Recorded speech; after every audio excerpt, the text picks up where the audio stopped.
You cannot sit here. You must move to the back of the plane. You are not allowed to sit here. This is first class. Two black sisters board a first-class cabin, only to be publicly humiliated, interrogated, and forcibly removed from their seats, sparking a chain of events that spirals from systemic racism on a single flight into a corporate crisis that grounds an entire airline. Across 9 chapters, the story unveils their humiliation in front of silent passengers, the sting of false apologies and coded language, the quiet strength they summon as the CEO father intervenes with thunderous authority, the executives scrambling in glass-walled rooms while the world watches, and the poetic justice that follows when silence shatters, stock prices collapse, and the sisters rise from victims to voices of resistance whose legacy is no longer defined by humiliation but by courage that forces accountability, dismantles arrogance, and ensures their story becomes a mirror the world cannot look away from. Nia adjusted the strap of her carry-on, glancing at her sister. Alia's braids swung as she walked with the same sharp energy she always carried, chin lifted, eyes bright. First-class boarding had just been called, and the sisters stepped forward. Passengers waiting in economy glanced up. Some looked away immediately. Others lingered, eyes narrowing in surprise. Alia whispered, "You see that?" Nia nodded. "Just ignore it. We're not here for them." The jet bridge smelled faintly of metal and recycled air. Inside the plane, the first-class cabin glowed with warm lights, plush seats angled like private cocoons. Alia grinned, nudging her sister. "Worth it," she said under her breath. They slid into their seats, adjusting the wide leather chairs. Alia pulled out her phone, taking a quiet video dot from across the aisle. A man in a gray suit frowned. He didn't speak, but his expression said enough. The flight attendant appeared, her smile tight, rehearsed. "Welcome," she said. Her eyes flicked from Naya to Alia, then to the boarding passes in their hands. "First class, yes," Nia replied softly. The pause was brief, but it carried weight. The attendant's smile stretched thinner. "Of course, enjoy your flight." She turned, but her gaze lingered. Alia leaned closer. "She's checking if we're lost." Naya pressed her hand against her sister's arm. "Don't start." Passengers filtered in. A middle-aged woman passed, clutching her pearls as she squeezed by. A man muttered, figures, though too low for anyone to confront him. The sisters spoke in whispers. "You feel it?" Alia asked. "Every eye," Nia answered. The narration sliced in first class is supposed to promise comfort, privacy, status, but for them, it offers nothing but exposure. The flight attendant returned once more, bending slightly toward them. "Ladies, may I see your boarding passes again, just to reconfirm?" Alia sat upright. "You already checked." The attendant's smile didn't break. Sometimes, mistakes happen.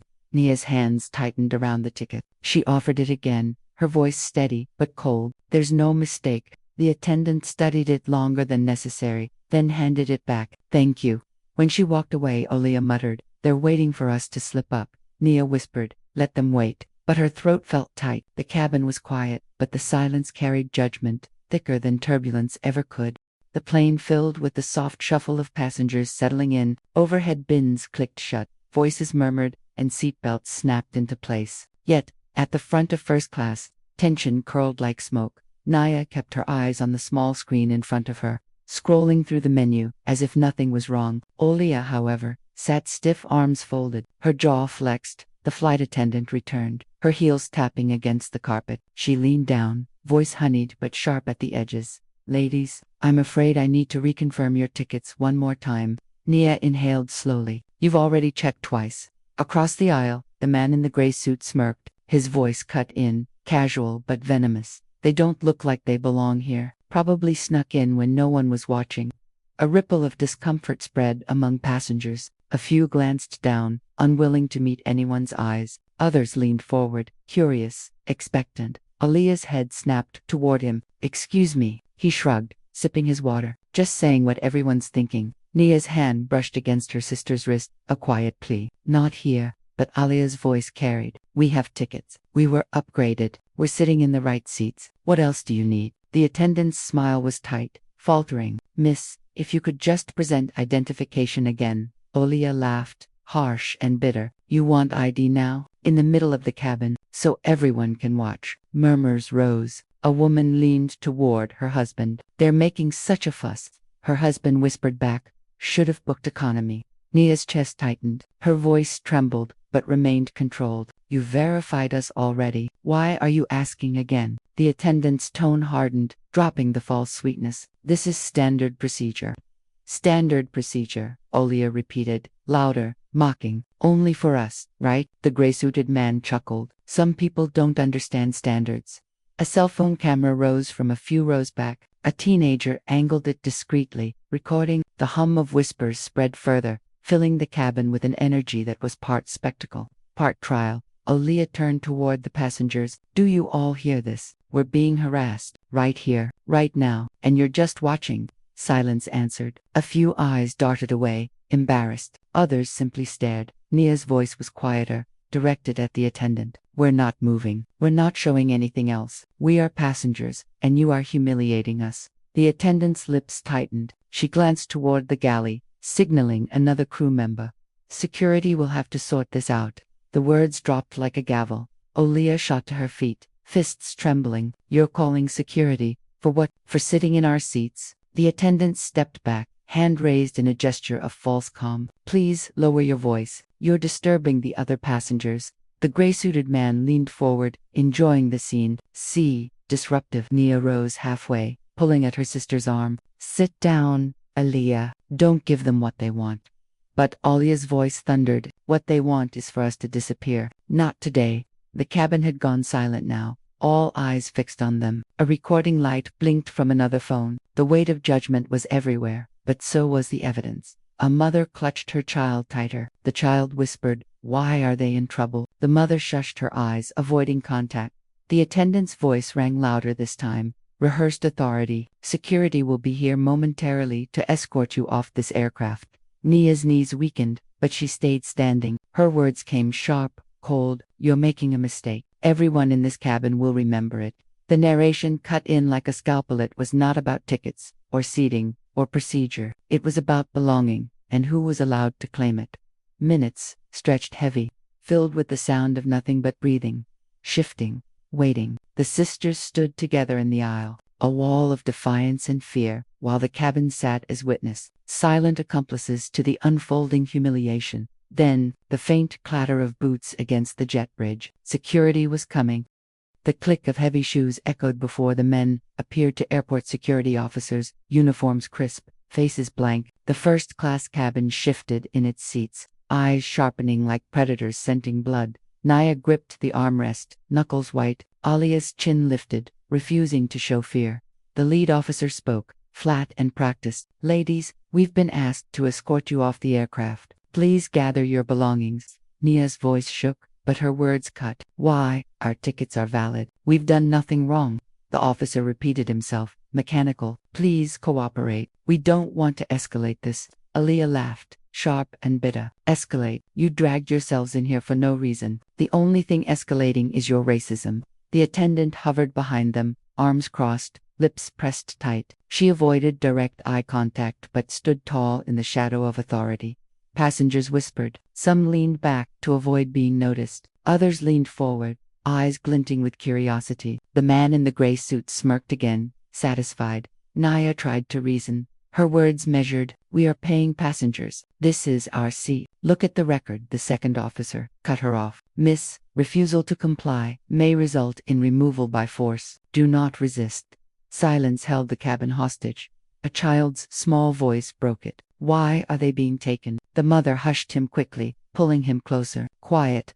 Don't get involved." Olia turned toward the rows of staring faces. Her voice rang out like a blade. "You all see this. You're watching us get dragged out for nothing. You'll sit in silence and pretend it's not happening." Eyes dropped. No one spoke.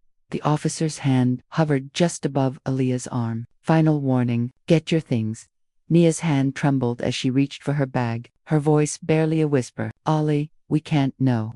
Alia's glare was fire. "If they want to drag us out, let them. Let every single person here remember our faces when they do it." The narration sliced through the silence. "Resistance is punished. Compliance is demanded. Dignity is never offered." The officer stepped closer, taking Alia's arm firmly. She didn't flinch, didn't bow. She shouted, voice breaking the stillness. This is racism. Say it out loud. This is racism. The words cracked like thunder, echoing down the cabin. Security guided her up, forcing her toward the aisle. Naya followed, her tears silent, her body heavy. Their bags were shoved into their hands, hurried, careless. As they walked past the rows of wide eyes, no one moved, no one spoke. Silence screamed louder than any insult. The jet bridge was colder than the cabin, lit with fluorescent glare. The door shut behind them, cutting them off from the stairs. The sisters stood there, Aaliyah trembling with fury, Naya shaking with grief, while the officers waited, expressionless. One muttered into his radio. Their humiliation was complete. The narration sealed the moment they had been removed, not because of rules, not because of crime, but because they did not belong in the place they had paid to claim.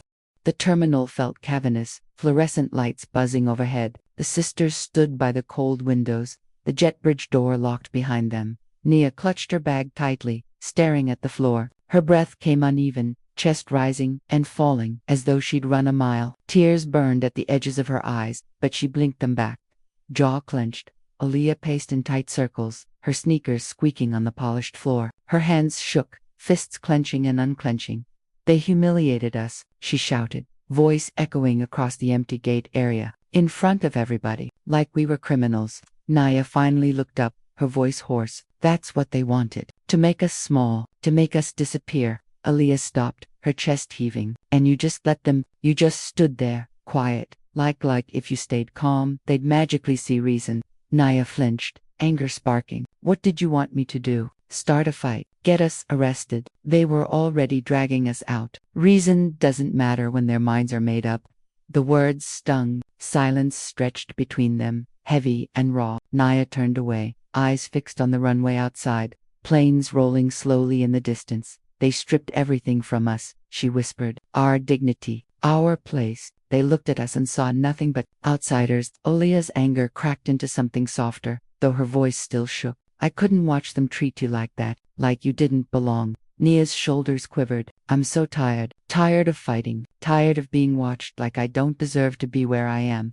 Aaliyah stepped closer, her fury shifting into grief. "I know. I feel it every day too. But we can't let this end here." Nia's eyes brimmed, tears finally spilling. "What can we do? They'll forget about us the second the plane leaves." "Not if we make them remember," Aaliyah said fiercely. "Not if we make them regret it." Naya shook her head. "And how? Write a complaint. Post a video. They'll bury it. They always do." Aaliyah's voice dropped lower, steadier. "We don't just complain. We call Dad." Nia froze, her throat tightened. "No, that'll blow everything up." "Good, it should blow up. They deserve it, Allie." Nia's voice cracked, pleading. "He'll go too far. Too far." Aaliyah's laugh was bitter. "They dragged us off a plane like trash. There is no too far." The sisters stared at each other, anger and grief twisted into one knot. Finally, Nia's hands trembled as she reached into her bag. Her phone felt heavy, the screen glowing against her palm. Her voice was barely audible. "Okay, we'll call." Aaliyah exhaled. "Steady now. Good. Let's end this the right way." The narration cut sharp. Their pain had been turned into spectacle. Now, it would become weapon. Nia's thumb hovered for only a second before pressing the number she knew by heart. The phone rang once, twice. Then a deep voice, calm and steady, filled the line. "Daddy." Nia's voice cracked. "Nia." His tone sharpened immediately, cutting through distance. "What's wrong? Where are you?" Aaliyah leaned in, voice fierce. "They dragged us off the plane. First class. Said we didn't belong." Silence stretched on the other end, heavy, dangerous. Then his voice returned, low and controlled. "Start from the beginning. Every detail. Don't leave anything out." The sisters spoke over each other, their words colliding. Nia's trembled with grief. The stares, the repeated checks, the humiliation. Aaliyah's thundered with rage, the smirks, the passenger's silence, the officer's grip on her arm. Their father listened without interruption. Each breath on the line was weighted, measured. Finally, he spoke. "You had valid tickets." "Yes," Nia whispered. "Upgraded by you. And they still removed you. They made it look like we didn't belong." Aaliyah spat. "Like we were A sharp exhale came from his more weapon, then sigh. "Put me on speaker." The sisters did. His voice filled the sterile gate area, deep and resonant. "This is how they treat you," he said. "My daughters, my blood. In a cabin your family pays to keep afloat." Nia swallowed hard. "Dad, no. he cut her off. Calm but searing. They will regret this.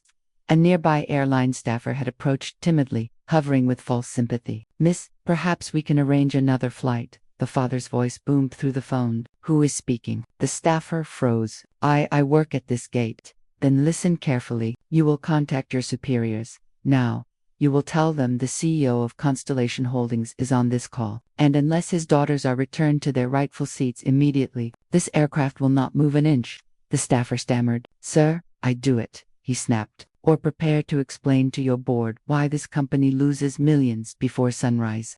The staffer scurried away, pale. Olia smirked, almost savage. Told you, he doesn't play. Nia pressed her hands together, still shaking. Dad, maybe I am calm. Their father interrupted, voice like a blade. I am always calm when I destroy those who forget their place. Other passengers had begun gathering near the gate, watching the sisters with curiosity. Whispers floated. There's someone important. They're connected. Something's happening. Nia's voice broke. They treated us like criminals, Daddy. His voice softened only for her, and for that, they will beg forgiveness. But forgiveness will not come. From the background of the call, the faint sound of typing, assistants moving, phones ringing. He was already in motion, commanding unseen armies of power. The sisters exchanged a look. Nia, trembling but steadier now.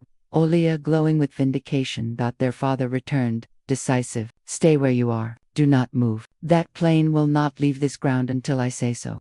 The narration cut in. Their voices had been dismissed, their dignity stripped, but power speaks in a different language, and theirs was about to be translated into fear. The call ended with a final command. Wait, watch. Justice is coming. The phone went dark. Silence lingered between the sisters. Then, slowly, Aaliyah grinned.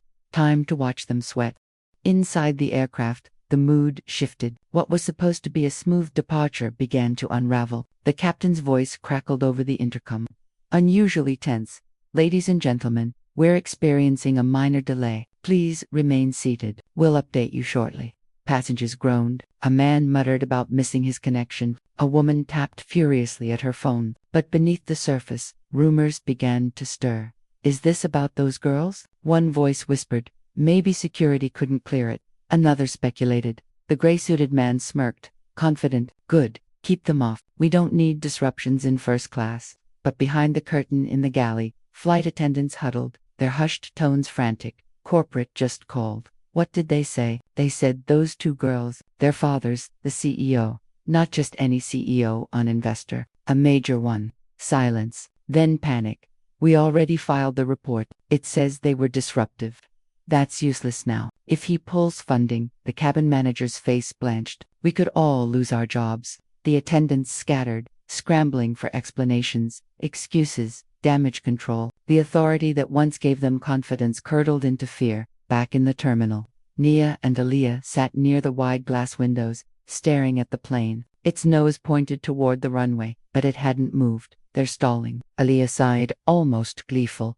Nia's hands twisted in her lap. What if Dad really grounds it? Her sister leaned back, smirking. Then good. Let them choke on their own arrogance. The narration sliced in power is invisible until it demands to be seen. Their humiliation had been public. Now retribution would be, too, through the glass. The sisters saw fuel trucks pull back, luggage carts freeze, the jet bridge extend again. Confusion rippled through the terminal as passengers craned their necks to see. On the plane, the captain emerged from the cockpit, face grave. He spoke quietly to the attendants, who avoided his eyes. We can't push back until this is resolved. Orders from above. The gray-suited man shifted uneasily, finally losing his smirk. What do you mean, resolved? They're gone. End of story. But the story wasn't ending. Passengers buzzed, phones out, filming, tweeting. #plane delay began to trend. Speculation turned into online wildfire. At the gate, an airline executive rushed in, sweat beading on his forehead. His suit looked pressed, but his expression frayed. He scanned the room until his eyes locked on the sisters. There, he muttered to a colleague. Found them. Alia's lips curved into a cold smile. Told you. Watch them crawl. Nia whispered, almost afraid of the weight of it all. It's really happening. He stopped the whole plane. The narration cut. Depracism had stripped them of dignity, but wealth forced the world to pause. Justice was not fair. It was bought, demanded, and delivered in silence of power. The executive approached quickly, mask of politeness stretched too thin. He extended his hand, but his voice cracked with urgency. Miss Nia, Miss Alia, we need to speak, immediately. The plane behind the glass sat frozen, hundreds of passengers waiting, engines silent. The world held its breath.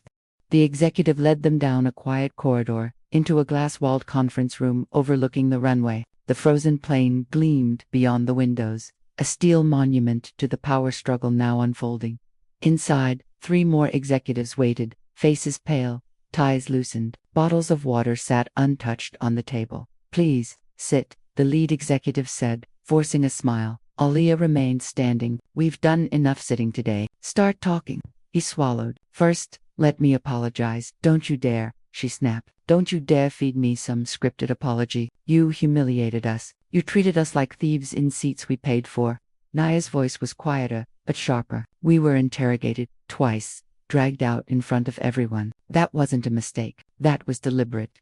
One of the executives cleared his throat. We acknowledge mistakes were made by our staff. We're prepared to offer compensation money. Alia barked. You think this is about money? You think a voucher erases the way they looked at us? The way security grabbed my arm like I was dangerous? The room fell silent. Nia's eyes locked on them, steady, unwavering. We don't want your money. We want accountability. The executives shifted uncomfortably, exchanging glances. Their carefully rehearsed strategies were crumbling under the sisters' voices. A phone buzzed on the table. One man answered quickly, his face falling further. He handed it over, sir. It's your father. Nia put the call on speaker. Their father's voice thundered through the room, calm but lethal. Gentlemen, he said, do you understand the magnitude of your mistake? Sir, we silence. His tone cut through them like a blade. You dragged my daughters off a plane for daring to sit in seats their family paid for. You turned them into a spectacle, a warning, as if their existence was disruption. And now, the plane sits idle because of your arrogance.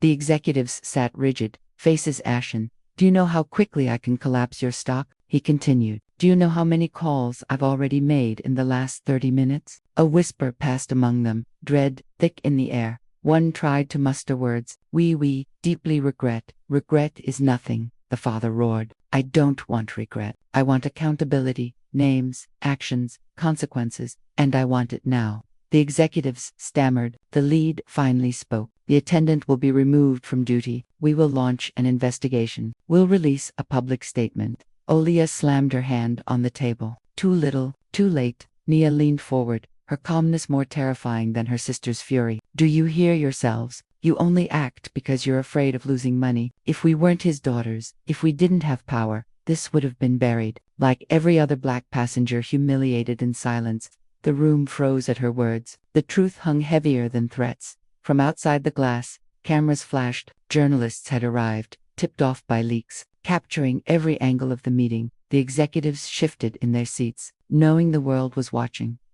The narration sliced clean. Their lives had once been protected by silence, but silence had broken. Exposure is a sharper punishment than any apology could ever be. Their father's voice returned, final, undeniable. This is only the beginning. You will answer for this, not just to me, but to the world. And when you do, you will remember my daughters' faces. The line went dead. Silence filled the room again, except now, silence belonged to the guilty.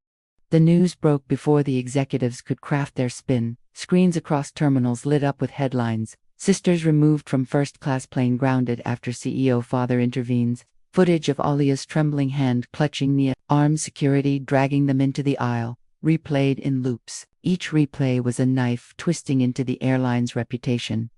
In the glass-walled conference room, phones buzzed like angry hornets.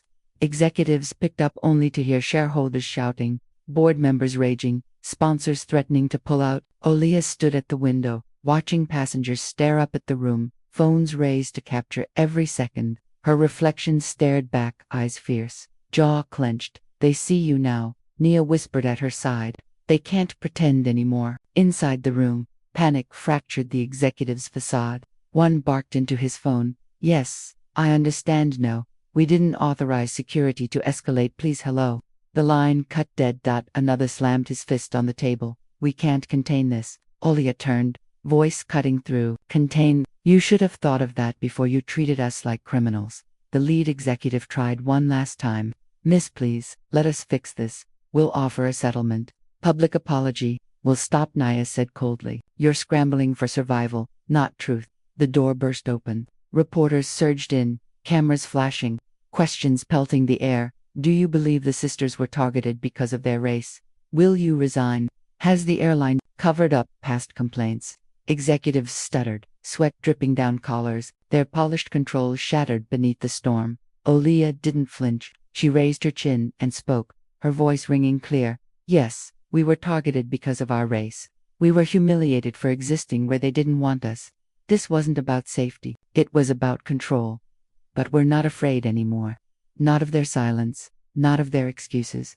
The room erupted, reporters scribbling, cameras clicking, executives shrinking. NIA added, calm but unrelenting. This isn't just about us, it's about every black passenger treated as less than, every complaint ignored, every silence forced. Today, silence ends. The crowd surged, the weight of truth impossible to smother. From the corner, a trembling executive whispered into his phone, they're calling for my resignation. I can't, his voice cracked. Another collapsed into a chair, muttering, it's over, it's all over. The narration sharpened power built on silence collapses when silence is broken. They had ruled by humiliation. Now humiliation ruled them. Aliyah and Nia walked out together, heads high, flashes chasing them. The doors behind them slammed on the executives, whose empire was unraveling thread by thread. By the time they stepped onto the tarmac, the plane had been officially grounded indefinitely. Passengers cheered, chanting their names, not as victims, but as resistors, who turned shame into defiance. Far above, the airline's stock plummeted. Investors pulled, headlines scorched, calls for boycotts swelled louder by the hour. Justice didn't come in a courtroom, it came in collapse, in exposure, in the poetic symmetry of a company that had tried to remove two sisters from the sky, only to see its own wings ripped off. The final narration landed heavy when the powerful fall. It is never quiet.